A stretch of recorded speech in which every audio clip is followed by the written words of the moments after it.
Hi friends, మీకు ఈ video నచ్చితే లైక్ చేయండి, సబ్స్క్రైబ్ చేయండి. కీర్తనకి పెళ్లి చూపులు చూసుకోవడానికి పెళ్లి కొడుకు వాళ్ళు కార్లో వస్తూ ఉంటారు. ఇంతలో అక్కడున్న పెళ్లి కొడుకు వాళ్ళ అమ్మ భైరవ దిగు బయటికి అని చెప్పేసి అంటూ ఉంటుంది. ఆ మాటలు వినగానే అక్కడున్న భైరవ అయితే కారులో నుండి బయటికి దిగుతూ అక్కడున్న ఇంటిని అంతా చూస్తూ ఉంటాడు. ఇల్లు బాగానే ఉంది అని చెప్పేసి అంటూ లోపలికి ఎలా వెళ్తూ ఉంటాడు.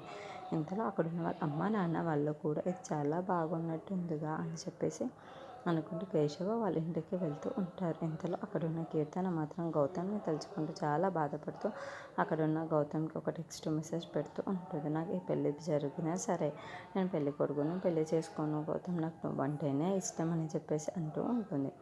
ఆ మాటలు వినగానే అక్కడున్న గౌతమ్ అయితే చాలా కంగారు పడిపోతూ ఉంటాడు. ఇంతలో అక్కడున్న గౌతమ్ అయితే అవును, ఆ పెళ్ళి కొడుకుని పెళ్లి చేసుకోలేను, నువ్వు ఎలాగైనా సరే మా అన్నయ్య దగ్గరికి వచ్చి మా అన్నయ్యని ఒప్పించి మనం ఇద్దరం పెళ్లి చేసుకునేటట్టు చేయు గౌతమ్ అని చెప్పేసి అంటూ ఉంటుంది. ఆ మాటలు వినగానే అక్కడున్న గౌతమ్కి ఏం చేయాలో అర్థం కాక అలా మౌనంగా చూసి ఉండిపోతాడు. ఇంతలో అక్కడున్న కీర్తన మాత్రం చాలా